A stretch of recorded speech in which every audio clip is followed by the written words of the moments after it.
the first question. Yeah.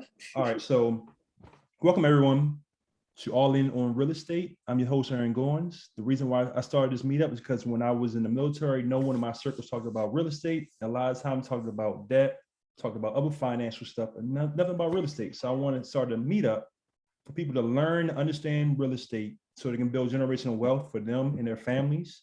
Today, I'm very, very excited for our guest speaker, Miss Tamara Jones, or everybody calls it TJ. So TJ, welcome officially to the meetup. Thank you so much. I appreciate the invite.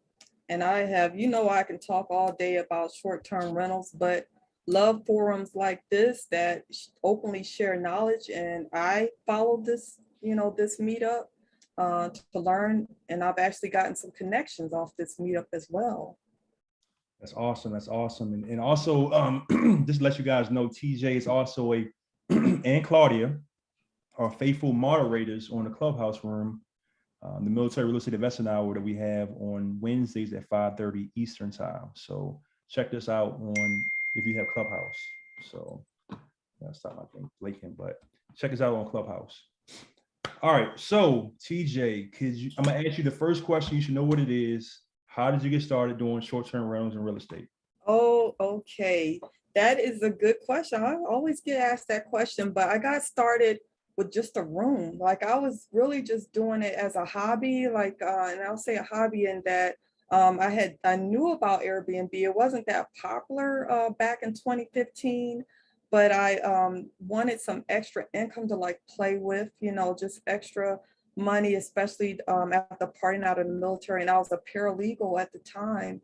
And it was somebody just mentioned it to me that it was like a passive way to get a little extra money.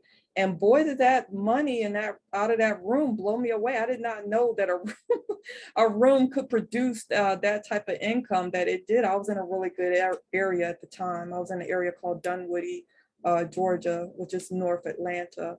And that room just really kind of blew me away with the numbers that it was doing. So I started looking at it like, okay, if a room is doing this, then what does our entire unit do? And in conjunction with that, I kind of wanted to move operations out of my home because, you're still hosting people you don't know. Most of them are very nice, but still I wanted to see if I could relocate that operation out of my home. And I ended up doing that after going to seek mentors and things like that. I did get connected with some and ended up working in this business, actually working in it, not just standing up an entire unit, but actually working in this business on the investment side of the house and helping people obtain units, clear them permit wise and things like that. So it grew into more of a career for me. So, you was in the military. Was you doing this while you was in the military, or was you out of the military by this? I was out of the military by that time, and I don't think I ever thought I knew I wanted to do something in real estate. And I see Sawatu, he was here. We were in the military together, and he remembers I used to talk about doing something in real estate. I just never knew it was going to turn into short-term rental. I thought it was going to be something more traditional. But it just turned into being, short-term rental. So yeah. So out of the military, went ahead and again, started it more of a career in it versus just looking to source my own properties. And what happened was that kind of something that kind of took off for me as far as my love of it. So I have a passion for it, And so, yeah, it's been a ride and it's growing, the more and more as years go by, it's growing more and more. I'm just gonna greet everybody right here. So no background noise. So, how did you get to a place where you can do it full time? Well, yeah, that's a good question. So I did end up, as I was working in, for property management companies and things like that, not only helping obtain those units, but also helping with the setups and things like that. I obtained some of my own. So I have, if I hadn't mentioned, I have a few now. I have one in Tybee Island, Georgia. I have one that's the one I'm sitting in. This is Buckhead, Atlanta.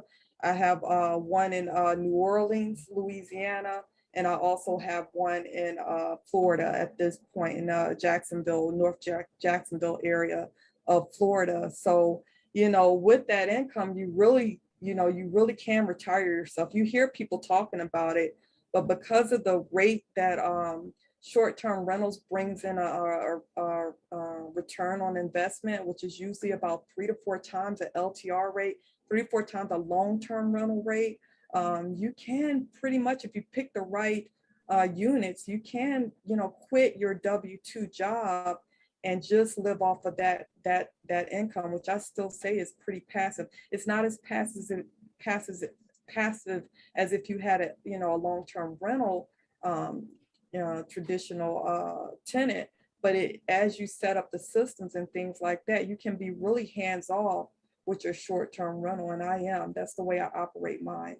So about, you know, around the second or third one, I was out. You know, it was no need for me to continue my W-2 job. I had already replaced my income, really more than doubled my income. And so I was able to really survive off of that and concentrate on helping other people. And that became my passion, is helping other people. Specifically, I champion women in this, you know, helping other people to do the same thing, to, you know, this is how you can get into it. And the way that I like to use is I like to use, to help people get into it, is I like to use the arbitrage method. And the arbitrage rental method is simply taking control of a unit and using that unit to profit off of by listing it on, you know, online travel websites like Airbnb, Vrbo, Furnish Finder, Booking.com, Travel Advisor. There's so many out there right now. You know, it's really expanded market right now. But that's the method that I like, which means that you are not necessarily committed to a property. You're leasing it, and it's a long lease, and the owner knows what you're doing. You're very transparent about it, but you're not able to collect that the equity on that. You're basically collecting cash flow, which still can be very good, specifically depending on what locations you're in. And I'll tell you, some of my favorite locations are, at this point in my career, are around military bases. Those are no-brainers. And then also around universities seem to perform. And I know hospitals do as well, but I see more so universities and military bases. Those, you know, there's properties I've had in front of me that are arbitrage that are 6-figure properties, bringing in 6 figures on return. So again, just a great way if you're looking to get into real estate as alternative real estate. That's what I've been told it's called today. I've been told it's called alternative real estate. That's what I do, right? And so this is a good way to step into it if you don't know anything else about real estate. You know, you have no idea. It's a good way to lease something and use it to make money off of. That sounds pretty easy, right? Because it can be that easy with the right mentorship and the right systems in place, and you know, the right mindset. I always like to talk to people about the right mindset, that this is not a hobby, this is your, you know, your business, and treat it as such. So yeah. Mm-hmm. You're the first speaker ever to like this, lean Yeah, in to really that's right. I something, have you to know what I'm get saying? your attention there, Aaron. I don't want you drifting off, you know. So. So how long did it take you? How long did it take you from when you started to working it full time? So when I started, I'll tell you that when I started with my room, after about a year, because I had made it a point to, within about 3 to 4 months of seeing the revenue and the net that was coming in, I made it a point to go ahead and save for another unit. So in about a year, I went ahead and saved up the money that was coming in from that room to go pursue what I thought I had enough to go pursue another unit. So it was about a year from the time that I started with the room to where I ended up with my next unit, which again was Tybee Island. And so I'm hoping somebody asks me like, what are some of the lessons you learned? Because I learned a major lesson with getting a beach unit as my first unit that was a single, a standalone unit. It was a beach unit. And boy, did I learn a lot from that being my first unit. It's very seasonal and I didn't take that in consideration. And so So I got a next question. What did you learn from your beach, from that first I'm unit? so glad you asked that. You know why I like those Aharon took my questions? question. Oh, I'm sorry, Kenneth. I'm sorry, Kenneth. I'm sorry. Kenneth, I hope that was your question too. I know it's a burning question. I'm so glad somebody asked that. And that's because I love for people to learn from my mistakes. There's no need for us all to be making the same mistake, right? So my biggest mistake with getting a beach unit that I was flipping around and so happy about doing cartwheels up and down Jones Avenue, because I found one with my last name. I found it on Jones Avenue and I just thought I was the stuff, was that I was rolling in the dough in the summer because I found it in the summer.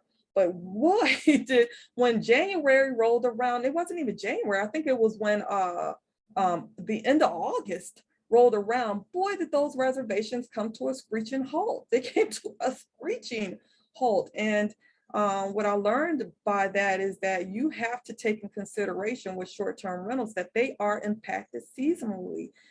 So when peak season is in, you're rolling in a dough and things are good. That is when kids are out of school. If you don't know, how to define peak season, whenever children are out of school.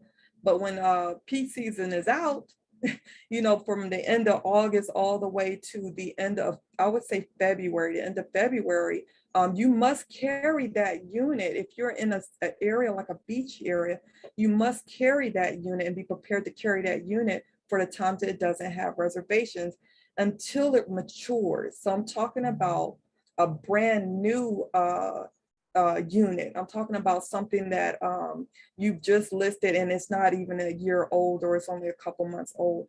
Those units need time to mature and get its following for people that book, those mature bookers that book, further out.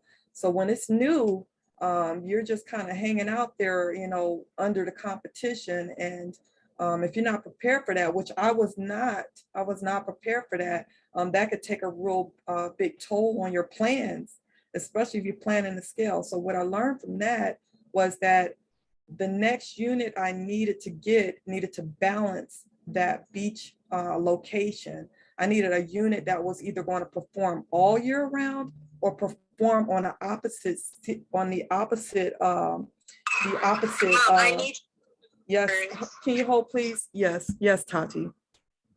Yes.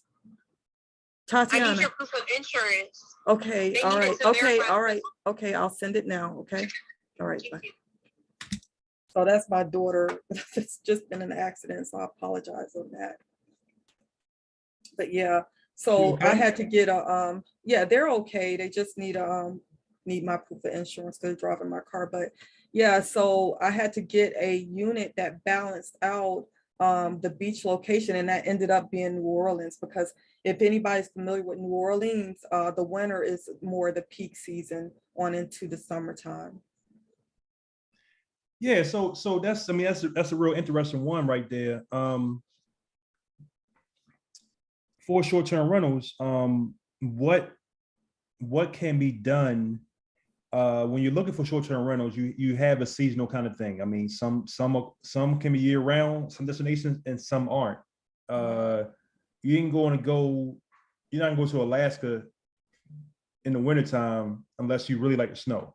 I mean, right. You're not going to go to Montana in the summertime if you want to go to the beach. So when you're doing short-term rentals, like what is like one of the first things you do for your success? Like, what is one of your formulas that you're looking for success? That it has to be this kind of way for you.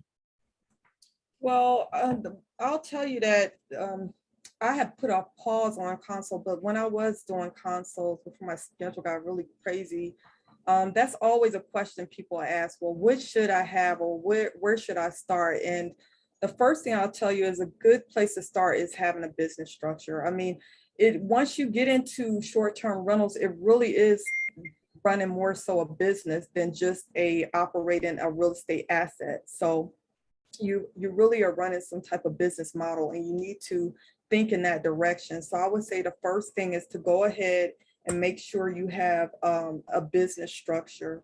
And then after that, I really, I like to just throw people into properties, like, hey, you just getting started, you want to make some money, and you have, the money to work for you. Let's just throw you in a property. But unless you're attached to a mentor, somebody who could guide you through the process, I would also say education is just as important as having a business structure. Connecting with somebody who's already in this business that can help save you from mistakes like I made, mistakes like, the simple things that I made. So I would say mentorship, having a business structure, and again, the actual mindset that you're running a business and it's not a hobby. Once you start housing people and different people in and out, there's risk there. There's risk that associated with that. So you want to make sure that you are, equipped to handle those risks.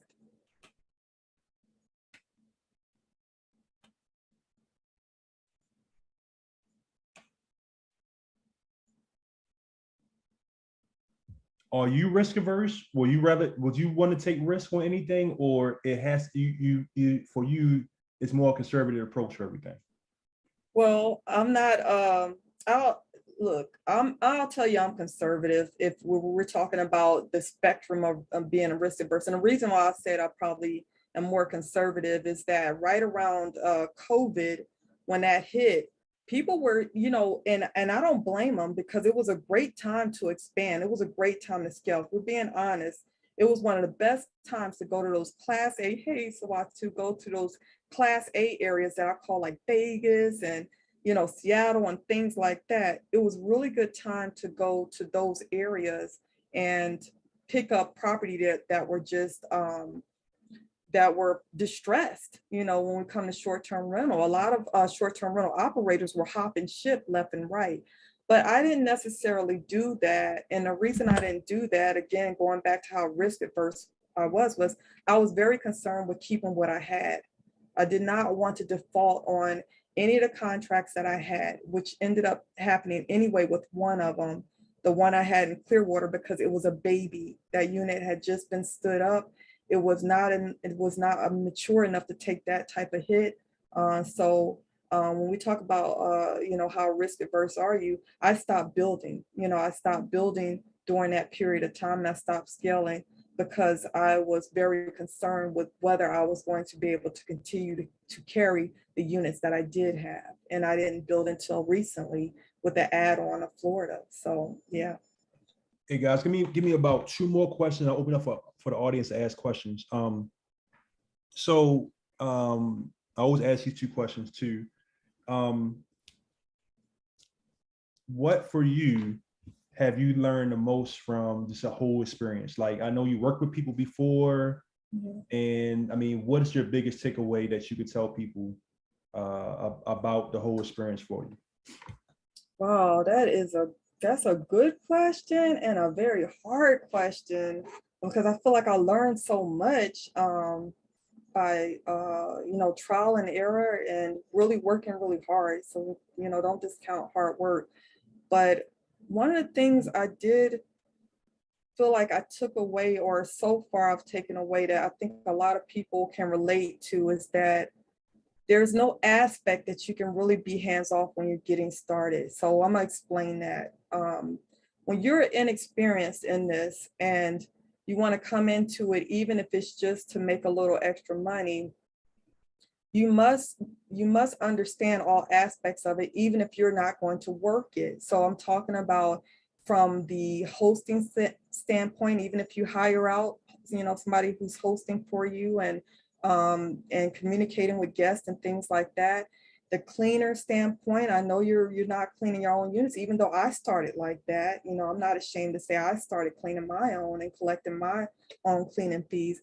You want to know what that looks like, and you want to know what the numbers aspect of it looks like, even if you have something like a pricing manager or a pricing tool optimizer, you really want to run your own numbers at some point. You don't want to delegate that out. And I'm talking about in the beginning, because once you do get to a point where you're delegating some of these things out, you must be sure of what it is that you're expecting from that entity or that person to return, for your business again. And that helps you go a long way. So, example, I did a lot of selves, and at some point, somebody mentioned, you don't have to do these selves. You don't have to, we could send somebody out there. You don't have to, but I looked at it not so much that I had to, I wanted to, because even a setup will help you understand what must be in place, or what mistakes are made that impact not only the guest, but maybe impact that owner, and also impact that investor, impact the cleaners. So those things, I would say I wouldn't take back, even though I know a lot of people will say I'll forego, the hands-on every aspect of this, because some people don't. They just want it handed to them. They don't want any parts of it. But if you're in this business and you're truly wanting to make a career out of this business, I would say in the beginning, you want to touch each and every aspect of this particular business so that you understand it before you hand it off. Ooh, that was good. That was good. That's a good clip right there. Yeah, I'll say even down to staying. So I've said this before, you'll see people that have 100 doors, 150 doors. You need to sleep in your places. You need to know what it is that you're putting out, the product you're putting out. So I stay in my places. I know if there's a pressure issue, or, that when you pull out the drawer falls on things like that. You should test your own product. That's what I'm saying. So a big part of that, of not only touching every aspect of what it is that you're putting in place, is testing it out. You need to, test out your own product. Even if you can't sleep on all of them, you need to know what it is you're rolling out. So sleep in a couple of them, Great stuff. Great stuff right there. So last question for me. I mean, I think I can answer all day. It's a personal question. When you go back to your second home? My second home, which one? You always say my second home, which Jacksonville. One? Okay, I because that one is new, I'm hands off. So that's a good question from the perspective of, I'm gonna tell you, you're asking fire questions tonight, and this is because these are the lessons that I try to tell people that are, either under a consult or something like that. When you get a space and it's in a touristy area, you got the space because you want to use it as a short-term rental, you want that ROI, but you got it in a space that you want to, visit as well. What you don't want to do is you don't want to take food out of your mouth. So when I visit my spaces, it is normally on the off-peak seasons, just like this. So even with Florida, because it's just getting stood up, that is not a place that I would go and visit right now, because I need as many reviews as possible. And I need that place is tried and true by as many guests as possible. Even, some of the guests that are trying to negotiate a 30-day stay or things like that, when it's a negotiated, I don't mean like it's a straight out, I'm gonna take it if it's a straight out, paid for, but when the ones are trying to negotiate it down to LTR rates to have you occupy for 30 days, I kind of turn those down, because I need the feedback from that unit. I don't need that unit tied up, for the first 30 days, and I can't get feedback from as many guests as possible. And the reviews I need to up me on the ranking of these OTAs. So a big lesson I'll say about visiting your spaces is I tell people to strategically plan your visits to your spaces, even if they're a place you love. I love New Orleans. New Orleans at this point is like my second home. We have our favorite grocery store, our neighbors. We know the neighbors' cats. They know they look after our place and things like that. But I do not visit that during Mardi Gras. I do not. I don't visit it because I'm not taking money out of my own pocket. So it's a good question to ask.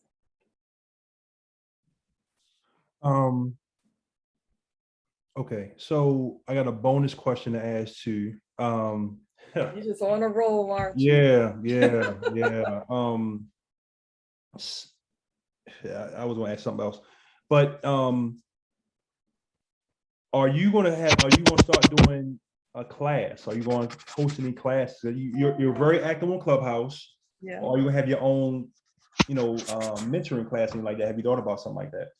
Oh my goodness, aren't you on a roll tonight? I'm gonna tell you, I'm gonna let the cat out of the bag. I have a class. So I have a class and a book that's a companion to it. So again, no, I haven't really shared that with anybody. I have it. It's yeah, so you're getting the inside scoop. And I'm always asked about it as well because people are looking for, it's not because I'm so knowledgeable, people are looking for this information. They're just looking for wherever it could come from, they're looking for this information. So I have a class and a book called The Call, and it is concentrated on what steps do I take in order to get an owner to say yes to an arbitrage unit from A to B. What are the tricks I use? What are some of the secrets I use? What are some of the go-to shortcuts I use? Is in that book and that class, but I have shelved it for release. And the reason why is because when you release something like that and people are dependent on that to help them obtain their goals and they paid the money for it, you should be available to make sure that you are there to support the rollout of that product, right? The rollout of it and the support, the questions that come with it, the marketing that you do with it and things like that. Right now I am not available for that because I am deep into this business and deep into some of the deals that are rolling out specifically for 2022. And so I don't have the time to dedicate to that, and it would do a disservice to anybody who's purchasing it and looking for the backing of that. So yeah, I do. So basically what you're saying is maybe in spring of 2022, you'll probably have, okay. So I got you. Yeah, well, I'll roll that out sometime in 2022 when I've already accomplished 2 major deals that I'm working actively on. Once those have gotten underway and they are at steady state, as I call it, the military calls it steady state, right? And once they're there, might be an army thing. I don't know. Fred, you ever heard that before? Fred, back me up. Steady state.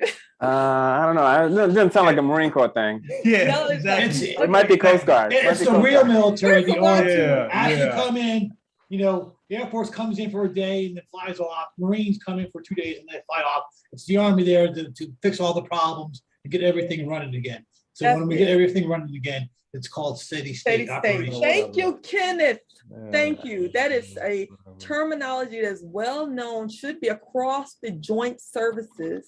That steady state means that you are, in a place where you don't have to live in your office and live in front of your computer. Everything is running on its own pretty much. Okay. So saying all that, I'm open up for the audience. I will open up to the person who just spoke. He was just on Active Duty Passive Income. He had a great interview on air.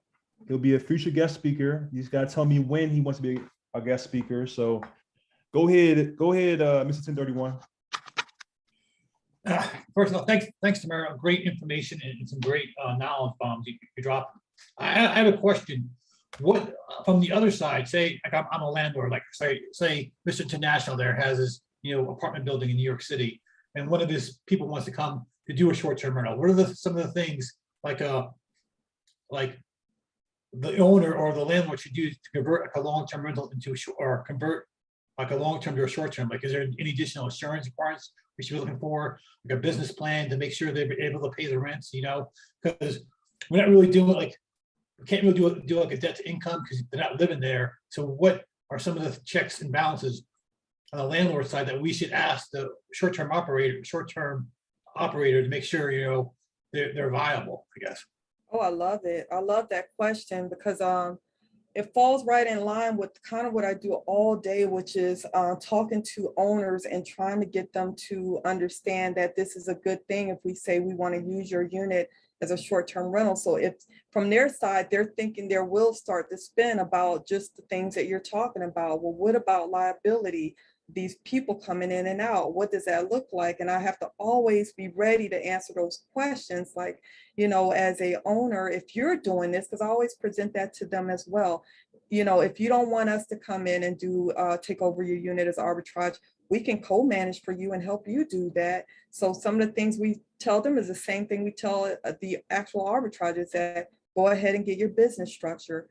Then we need to go ahead and check out, or in tandem, check out the local laws. So local laws, specifically at the county level, will stop your plans dead in their tracks. So between the county and HOA, you want to start there first. You want to start there and see if there's any policy or any written muni code or anything like that that says that you cannot short-term rental, and that is more common these days.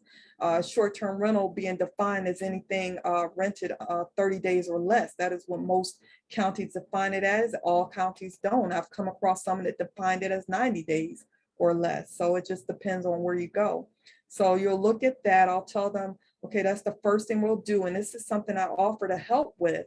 If they're saying, okay, TJ, I actually like what you're saying. Can I do it? And I'm saying, sure. You can hire us to help you through this process. And so the first thing we're doing is digging up those laws. The next thing we're doing is, yes, we're introducing them into insurance policies to help replace, not necessarily even add on, but replace their homeowners insurance, like proper. So proper insurance, I know we'll be doing, and thankful to a guy named Marvin from Harbor Estates, has arranged for proper to be in one of the rooms that I host, for Jonathan Bing on Tuesdays, where they're going to be coming in with 4 of their reps and talking about how their policies replace homeowners insurance and cover damages left by guests, also cover lost income and things like that. So we are talking to them about that, and talking to them about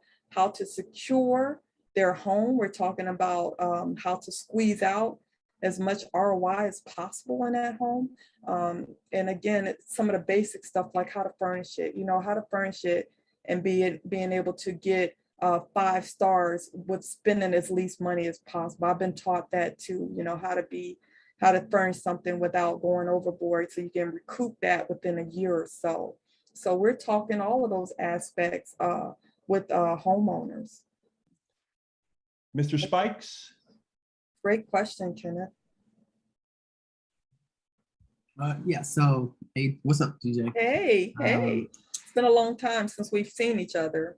Yeah, it has. My initial question was back when you was explaining about you saving up for your first unit that wasn't a room inside your primary residence.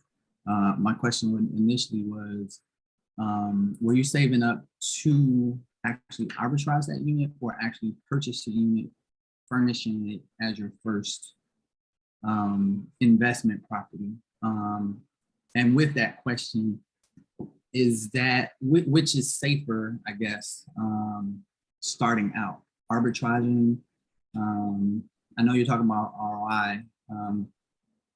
Upfront money is probably, you'll probably have a better ROI with arbitrage, but which is a safer first term, arbitrage, or actually trying to purchase in a decent unit or a decent area? It's just that turn into a short term. That just depends. That's a great question. A great couple of questions. So make sure you keep me on track. That depends, but I'll go back to, you asked me about what were you saving for? How did you know what to save for, especially coming from a room, right? What are you saving for? And I was saving for both. I didn't know, because at the time, I didn't know if I could go I knew how to lease a place if I wanted to live in it, but I had no idea if you could lease a place to use it as a short-term rental. I had no idea. So I was preparing for kind of whatever would come my way, a down payment for an actual home like that I might have to buy, and it was going to be something tiny, Or, you know, I was filling out, could I get another unit that I leased? I didn't know. I was filling that out. And the answer to that was I found out you could do both. You know, you could do both. You can lease or you can go out and purchase a home, which I ended up doing arbitrage and didn't really even know I was doing arbitrage. When I came across a property, this is me back then. I mean, this is me when I first started. I wasn't even using the sites to scout out properties. I was going to the places like a stalker and looking for those little red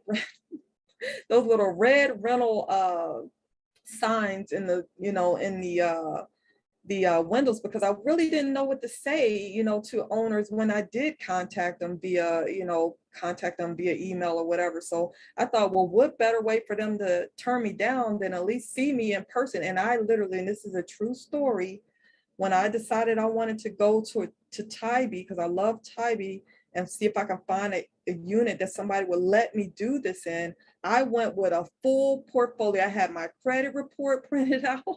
I had my references printed out. I had the ROI that I had made, not knowing why they would want it, but I had that, you know, from what I had been doing with my room.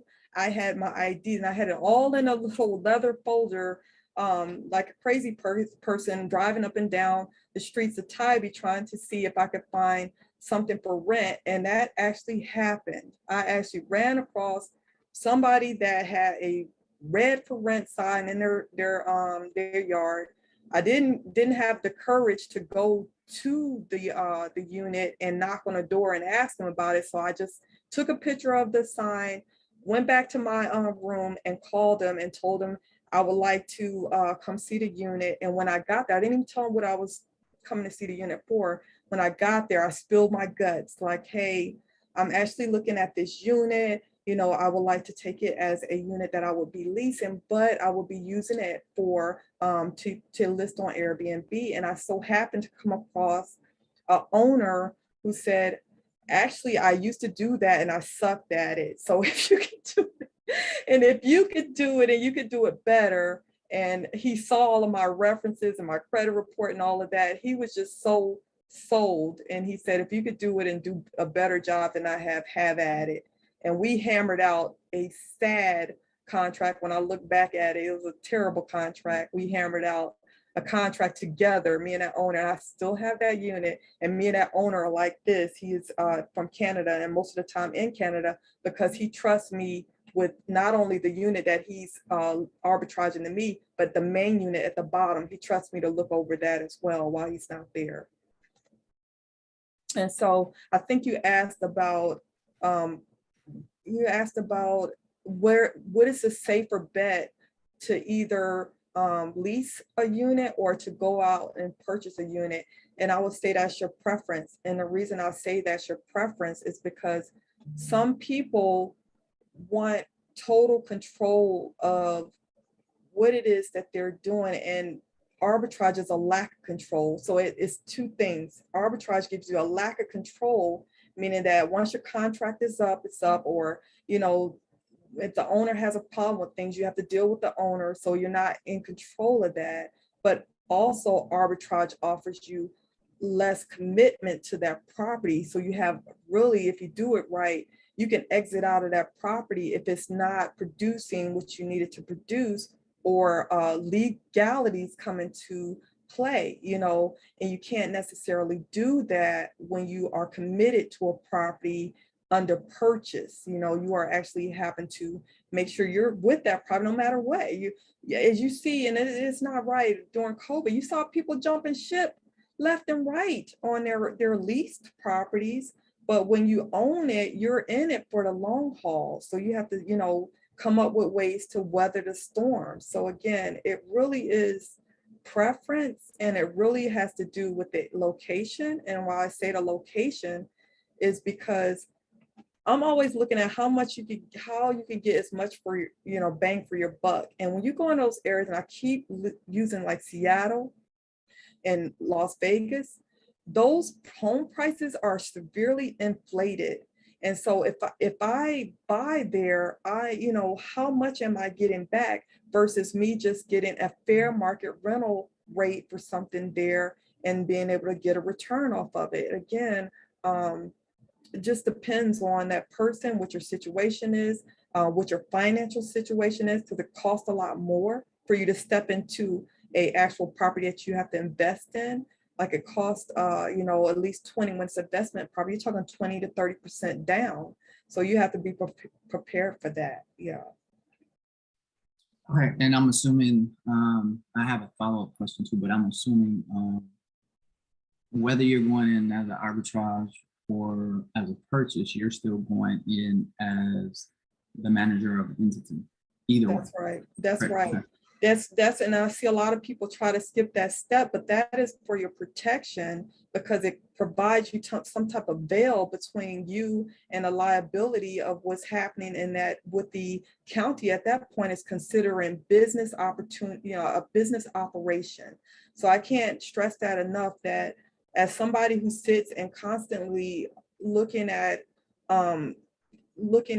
code and constantly looking at permit guidelines, most counties, box short-term rental in as business activity, so when you start doing that, that means that you should have a business structure to house that activity, not your person. It doesn't offer you any protection. I've actually seen that in play, how important that is when you're maybe getting fined and you're in areas like, I keep saying it, Charleston and even Denver is one of the ones where it's criminal when there's something that happens with your short-term rental. It's a criminal thing. You want that criminal charge or that charge going against your business, not against you, not against you, but you don't want either one, but definitely don't want it against you, And then I have a last question, if that's okay. And I don't want to try and steal the platform. But I think it was Mr. Hines that brought up the insurance. The platforms, whether it's Airbnb, VRBO, HomeAway, whatever, I'm assuming that they offer some type of insurance or protection to damage to your property. Yeah. The question is that to a property that you own that you're actually short-term renting, or does their coverage, those platforms, those coverages also apply to a unit that you're arbitraging, that you're leasing and subletting for short-term rentals? Yeah, it does. Or are you getting that additional insurance because you don't own that property? And that just covers whatever they're not covering as far as that for damages. Does that make sense? Yeah, it does. You're asking, where the borders, where is the line between, who's covered and who's not, if it depends on how the property was obtained or how you acquired that property. And it's not. So on most of those platforms, they have host coverage, which means that the host is the one that's covered as far as the host being the one that's operating that type of activity, not necessarily meaning that it's applied to the dwelling itself. It's the operation and the activity that is looked at when you're looking at the host insurance policy. And a lot of times, you can look it up a lot of times, and there's the platforms say up to $1 million host protection, right? But if you look it up, a lot of times the OTAs don't pay that out. And, I've read, and you can read too, about homes that have been burnt down by people that have been, guests that may have been smoking where they're not supposed to be smoking and things like that. And the online travel agency didn't pay out that, the cost to rebuild that property. Again, whether that be some type of challenge, that's made by that insurance company, but it's not easy. What I'm saying, it's not easy to collect, from those OTAs. You can see how people have had to sue, Airbnb and Verbal to try to collect when they've lost everything. So again, you want that added protection there. And so the insurance that they offer is just the operations of the business of hosting a short-term rental. It's not necessarily the I building. said, and That's that's why. the way you've acquired. the Regardless of dwelling, how, you like you acquired said, it. That's right. Right. Yeah. thank you. No problem. I appreciate the questions. Anybody else? I know this is question time, so he's gonna leave it to anybody who has questions. I think another hand up. Is it Melissa? You can go, and then Blair after her. Hey, Melissa. Hey, that's my buddy off Insta. Hey, TJ, I wasn't sure if you would remember. Well, my picture's different than it is. No, I over know you. Yeah, here. I'm glad you made it. Yes, me too. I had a little bit of trouble for some reason, but I was a little late. But it's good to see you and always giving out that good information. My question has to do with co-hosts. The name sounds very obvious, but I really don't know much about the specifics of it. So responsibilities and what, like what all do they actually do? If I was to get a co-host, what does it specifically mean when you drill down to it? Oh, that's a good question, Melissa. That's a good question. You know why? Because there's different levels to it. There's different levels to co-hosting, which and I'll explain. I kind of explain our co-host because we actually offer co-hosting services as well. I'll outsource it. I outsource it, but we offer it, and the way we offer it is, of course, I've talked about the all-inclusive arbitrage method, which means that I bring an actual unit to the table, we furnish it, we set it up, and we co-manage it, meaning that the investor is totally hands-off of it.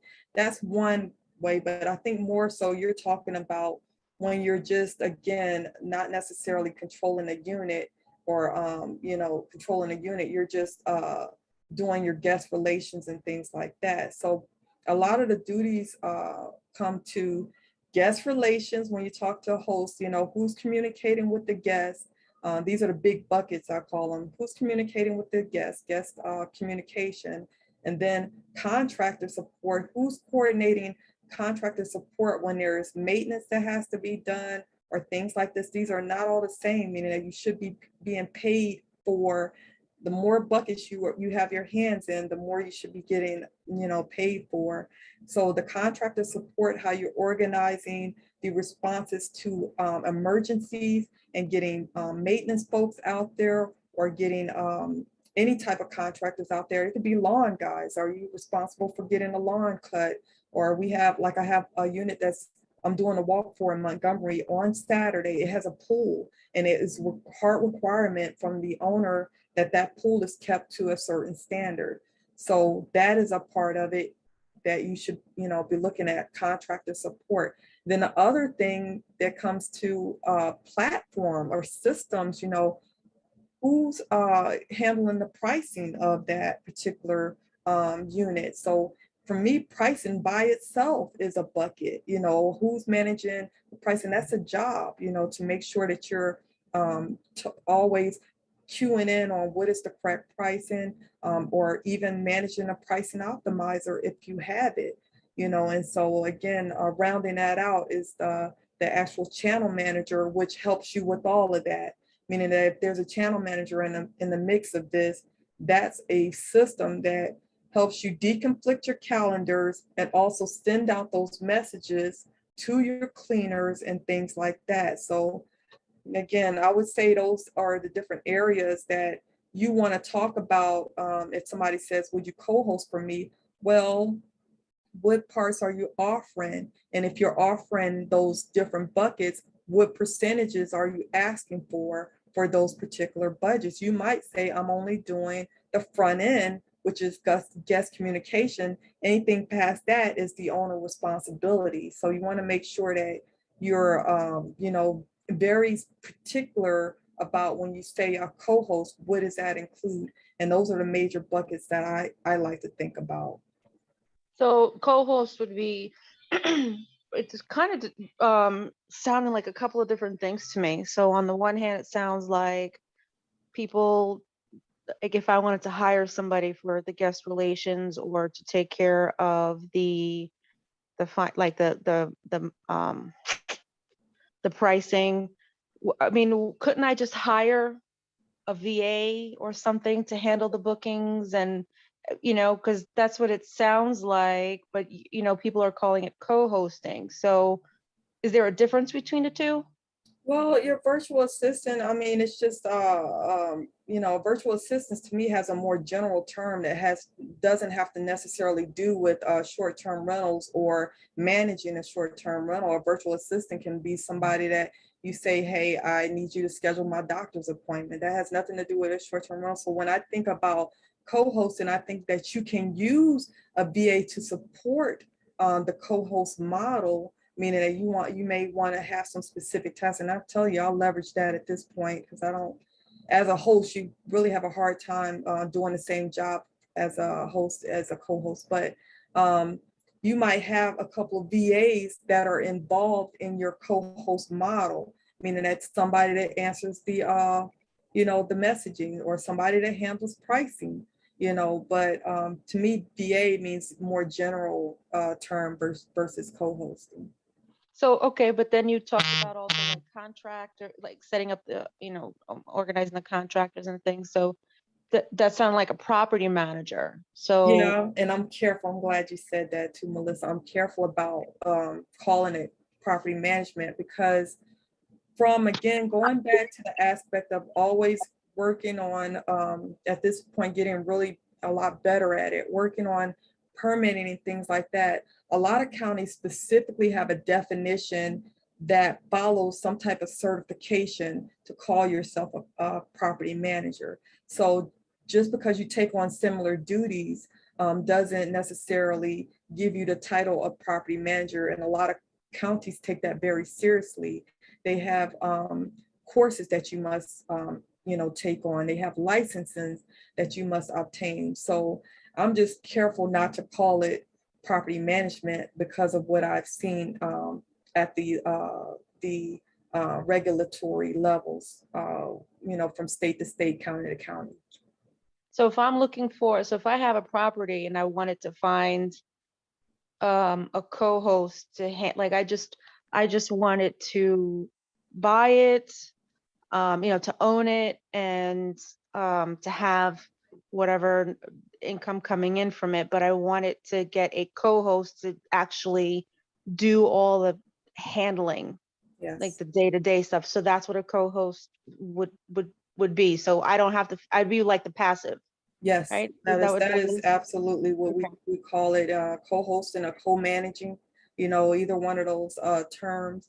And again, we do that. So I'll plug us as well. We do that. And then there's also some really major, huge companies out there that does that as well. Casa does it. And it's because it's no short. If I bring a property to the table, I'm managing it. So Casa has no chance. So I'm gonna put these out here. Casa and Plushie is one of them. And there's another one that starts with the E that I can't think of right now. But I keep a list of them because they all do different things.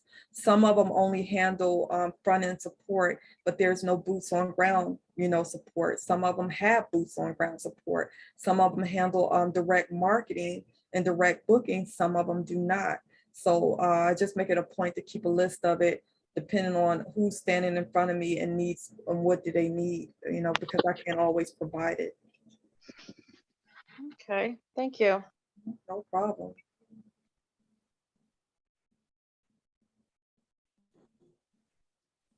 Aaron, you back on yet? I know Oh. he had to go. Blair can go. Where'd Blair go? Hello again, TJ. Hi, Blair. You're the original OG now. We started off by ourselves. I know. I've been here since the beginning. Yeah. Well, hey, this information's been awesome so far. Something my buddy and I have been wondering because we're considering our first short-term rental, partnering on one. What kind of things have you noticed? What kind of trends and things have you noticed with occupancy rates at different points in time? Such as, the first month, 6 months in, 1 year in, and when it has, not very many reviews versus a lot of reviews. So Right. Stabilized versus unstabilized and on that path. I like that question. Yeah. What have you noticed and what should newbies expect? I love that question. I'm gonna tell you why, and I'll talk about it and try to keep myself from rambling because that question can go down a rabbit hole.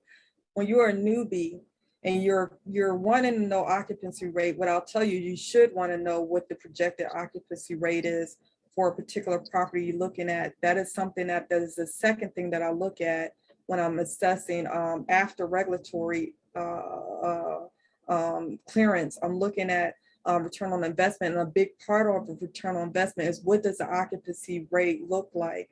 And so I'm using those tools to tell me what occupancy, and across the board, those tools usually will tell me, that that occupancy is somewhere around 60. That's the average, 60% or so. So anything that's kind of falling below that, you want to look for what is causing it to fall. Not necessarily that that's a bad property, but what's causing it to that average to come back below what the US average that I'm seeing, which is around 50-60% average, when you're going into a property.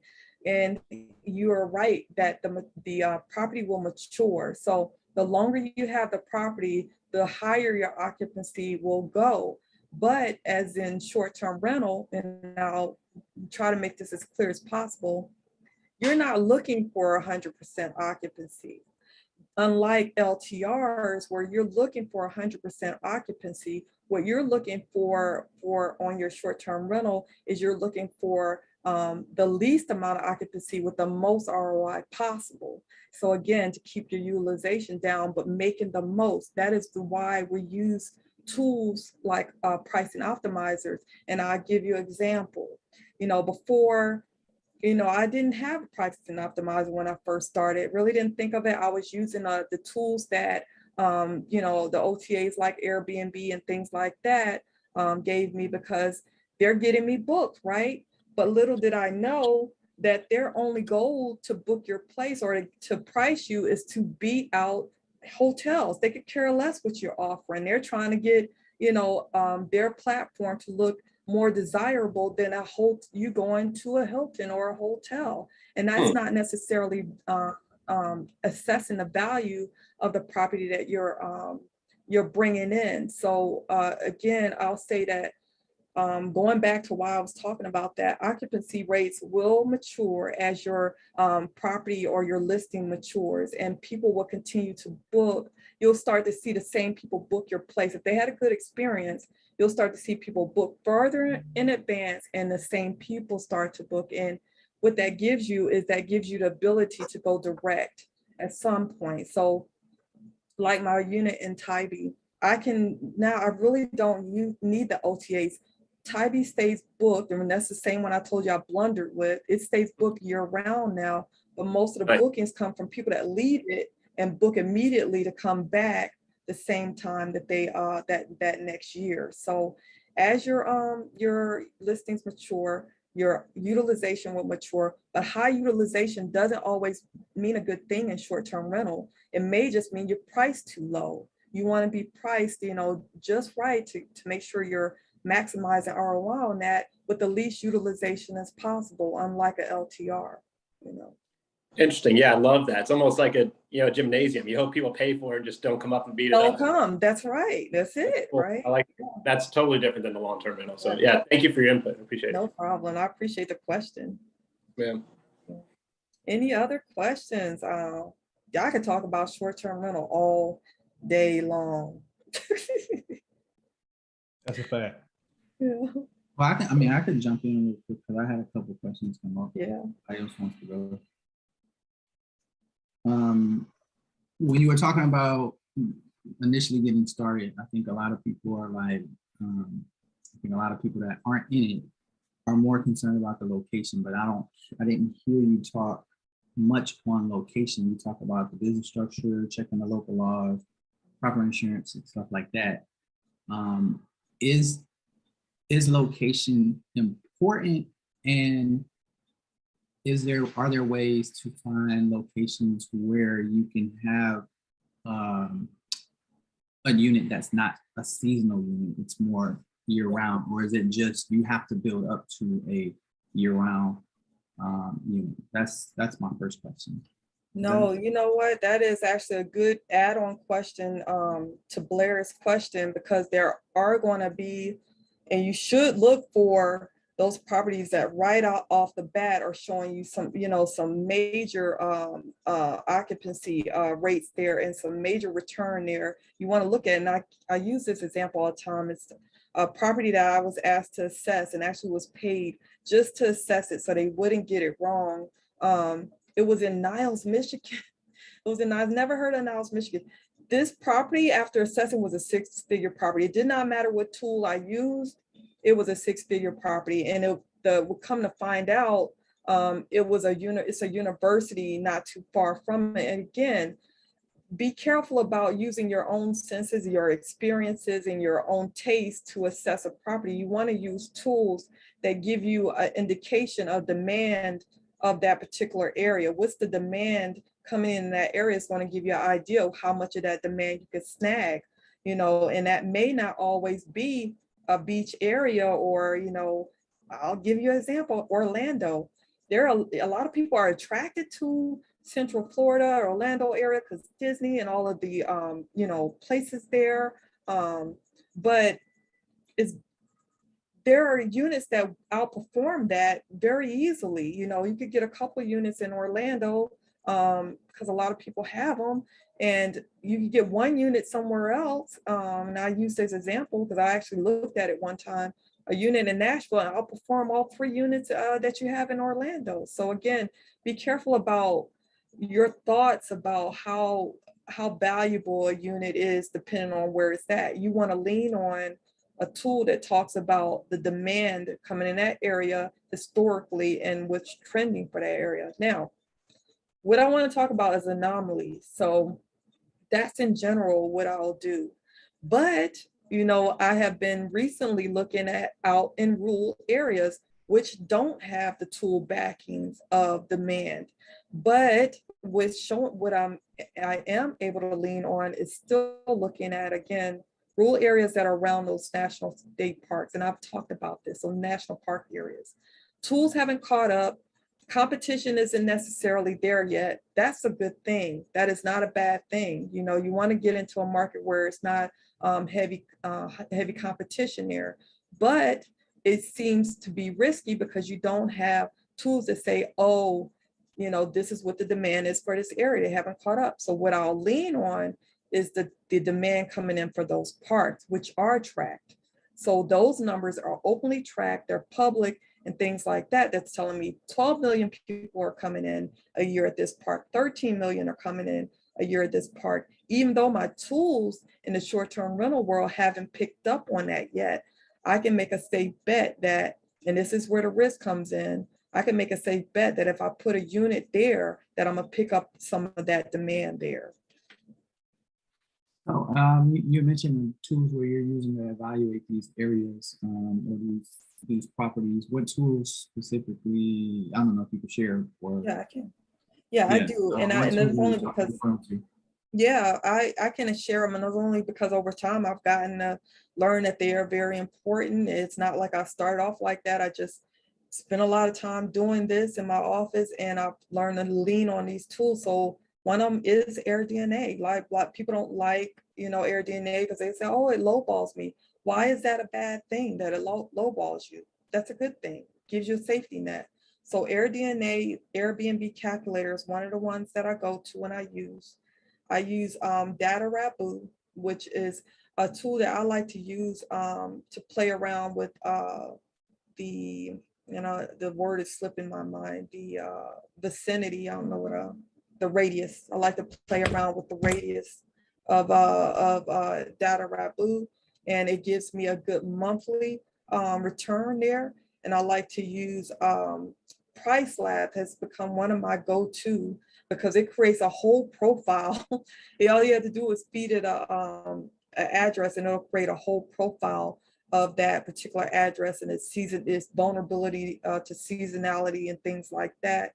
And my last tool that I really like to use, not only because sometimes I use Mashvisor too at this point, but I like to use Rental Meter because I'm always looking at what is the exit strategy for this unit. So even if I'm assessing a unit from a short-term rental standpoint, I need to know what it looks like from a long-term rental standpoint for 2 reasons. The first is to give me a baseline idea of where we're starting at. So when I look at the short-term rental return, I want to know how much more is that than the baseline LTR rate. So I'm starting there. Like if nothing else, if we do nothing else with this property, at the minimum, it should be able to pull in this long-term rental rate. But what I want to see when I'm looking at my other tools is I want to see that number. Honestly, I like to see it triple, at least triple or quadruple. More often you'll see it double, but I like to see the ones that triple or quadruple that number. And so yeah, that's the tools I like. And the other reason I like a LTR tool, which is rental meter, and it's other out there. I just like this, and I'm subscribed to these, so I don't just use them just for free, but I like that because it tells me that I have a way out if, again, the market becomes unstable, because short-term rentals are very volatile types of real estate asset, unlike long-term rentals, which are more stable. They're able to ride out different issues that come about in the environment and things like that. So if I got a good LTR rate there, a fair one, a good one, I know that's the exit plan.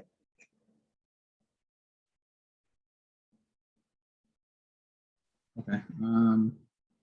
I'll back off and let somebody else ask a question. I do have another question, but I'll wait.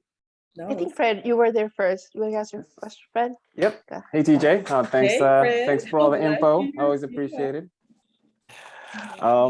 Let's see. I think early on you mentioned business structure, and so I think it must have been maybe a Tuesday, maybe last Tuesday, after sitting working my day job and then listening to you guys fit game on the short-term rental John Bing room. I think I walked over to a nearby apartment complex and said, I want a place. Yeah. Not That's quite what you like gotta that. do. I had to That's call it. and schedule, but that was the plan. So I went there, walked through, and it seems like it's an opportunity, but I guess business structure is one thing you mentioned and that I was thinking about, because I can probably rent it under LLC, but then the business operates separately. So I'm just wondering how you manage the business and then the lease. Okay, so I actually, because I deal mainly with arbitrage, the lease is under the business name. Like it is literally, that's the way I step into the contract. So even with the contract or any type of lease, the entity is the leaseor, so it's never separated for me at any point in time. That is the way we operate the contract vehicles at this point. So if I'm addressing even if I'm going to a complex or individual owners, I'm presenting the company and I am only the registered agent of that company. I'm not the particular contractor for that particular, or the signee for that contract, if that makes any sense. And I don't know if that's what you asked, but that is. I guess I was thinking that the type of business, so the renting of an apartment has a different level of risk than the managing of the Airbnb. So I thought those would have to be separate. It's almost like a flipping business versus a long-term rental business. Like because of the activity and the level of risk, they're separate. So I assume that I could sign the lease under one LLC, but then another LLC would actually have to run the actually short-term rental business, and they'd have a relationship. But I might be not thinking about that, right? It's a good question. I'll tell you, Fred, because I've even heard of, and this goes, to how you want to manage how you want to manage risk. So I've heard a lot of people saying, to separate as much as possible in the different LLCs and maybe having a holding company over those LLCs, meaning separate assets from the management and things like that. Not necessarily my expertise on what's the best way to do it, because I've heard so many different ways to do it. But what I do try to lean on, and the only reason I keep putting this resource out there is because it helped me. Was I went to, when I first started, went to shared economy CPA. I went to shared economy CPA, and back then, I don't know if they still do it. Back then, they were doing, before they onboarded you, they were actually doing like a free consult for about 20 minutes or so. And it was more than one. I think we got two 20 minutes or so.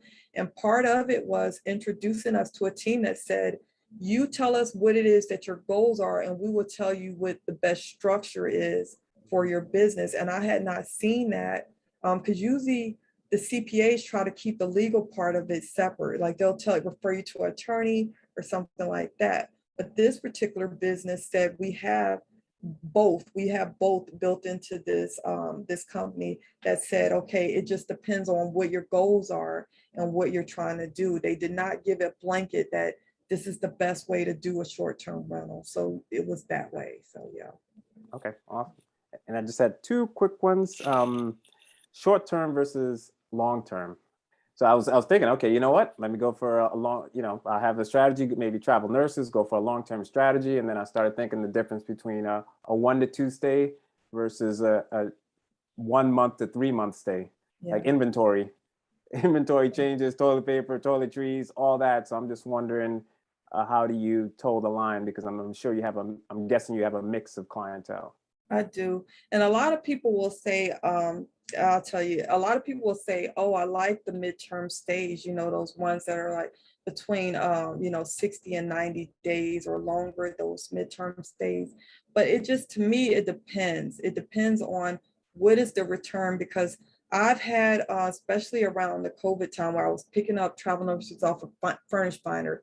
That's not all cases, but off of Furnish Finder, I was finding that the LTR rates for, or the stays coming from those midterm stays was near LTR rate.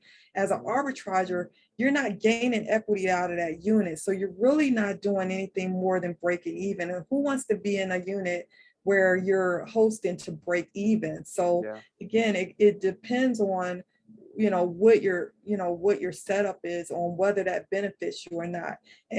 And I'll tell you another thing, and I keep saying it, I am dead set against longer stays when you just start off with a unit. You need to get that unit to a point where it's tried and true through a lot of different people, and you need to get as many reviews behind you as possible, because it impacts your ranking.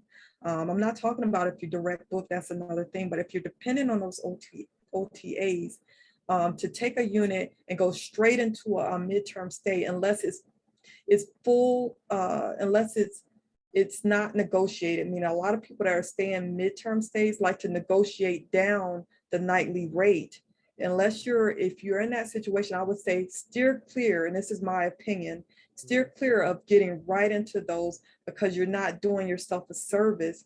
You're almost just starting off again as an LTR, and you're not getting the feedback you need and getting those reviews you need in order to float your unit to a higher occupancy as it matures. It kind of cripples it. So now where I will always say 100% go midterm stay is there is a situation with that.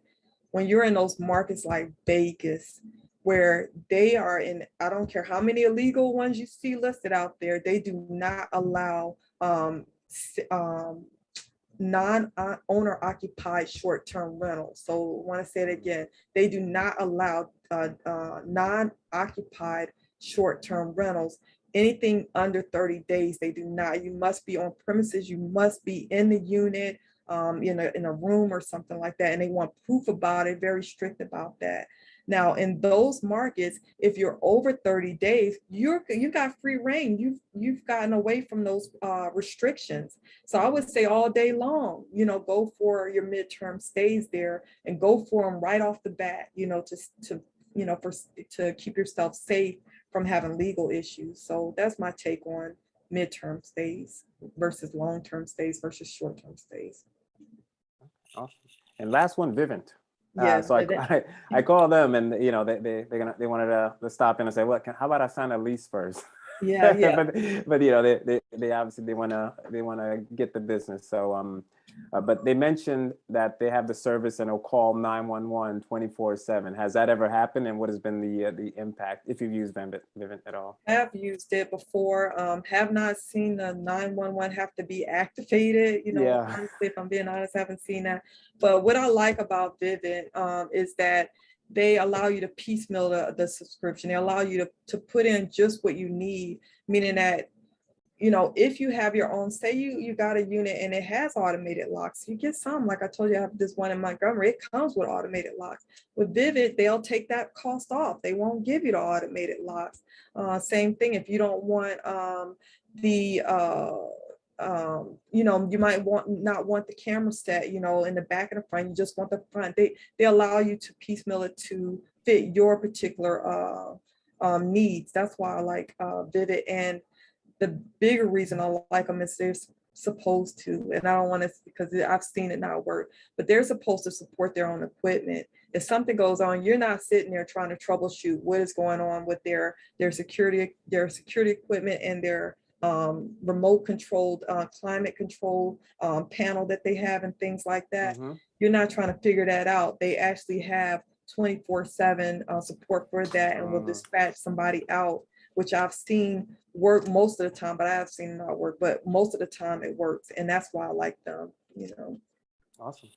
Thanks. Yeah. Thank you, Fred. Thanks for the questions. No problem. Yeah. All right, Claudia. I think Yes, I've been waiting, and nobody has asked my question, so I'm glad. But thank you for sharing all your, oh my God, all that knowledge. That's amazing. Thank you for being here.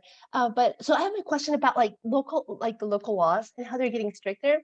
And I'm just curious, have you had to deal with like them like on any of your properties just changing on you? And what did you do, or what would you do if that happened to you?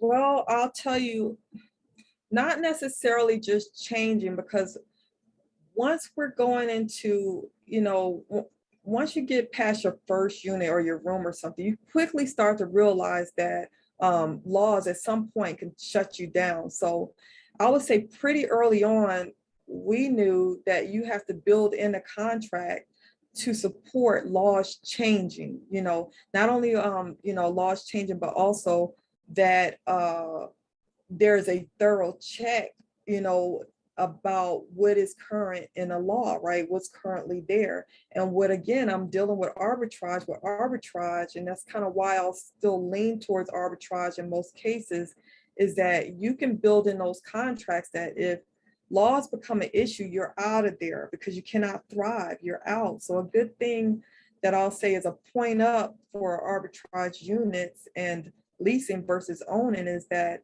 there are times where laws will show up overnight, but what arbitrage, our contracts say that if laws show up overnight, we're giving you 60 days, you know, for us to service our next 60 days of reservations, and we're cutting loose out of here because we cannot thrive here.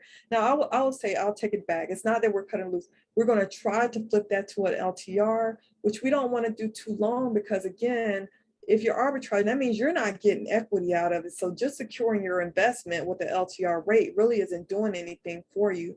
But you may want to just do flip it over to LTR until you are able to move out, you know, on an agreement, you know, for that fits you and the owner, you know, that's not, you know, just like you're there one day and gone the next day. But I would say when I started pretty early on, and I guess I think that has to do with me being a paralegal as well, pretty early on, I knew that that is something you can't ignore. You have to be accountable for the changes in the laws, which they do happen, but we always had an exit from that. Now, I'll tell you something that, you know, has happened, and, you know, maybe it's not in fault of anybody, is that HOAs, you're talking about somebody who flips overnight. HOAs, going into a space that has an HOA, and you don't have any controlling say in the HOA is very risky when it's a HOA that isn't built around having a short-term rental. When I say that, I mean, you can lower the risk of having an HOA if that unit or that complex was established with short-term rental in mind. They built it with short-term rental in mind. It is a part of the business model. Pretty safe to say that that HOA is going to support and continue to support HOA. I've seen those, you know, you see those condo hotels and things like that. But if you just straight out have an HOA that today doesn't have anything in it about subletting or not being allowed to sublet, or, you know, even where you're listing at and things like that, if you have bylaws that don't say that, tread carefully if you don't have any control on that HOA, because that HOA literally can meet one night and the next night have a bylaw that says you are outlawed. You must cease all operations that have to do with short-term rental. That has happened. I have seen that happen. And again, we had an out, we had an out because HOAs, to me, even out of the county, are the most dangerous because of the way that they operate so quickly. They don't give you you might not even have a heads up about it.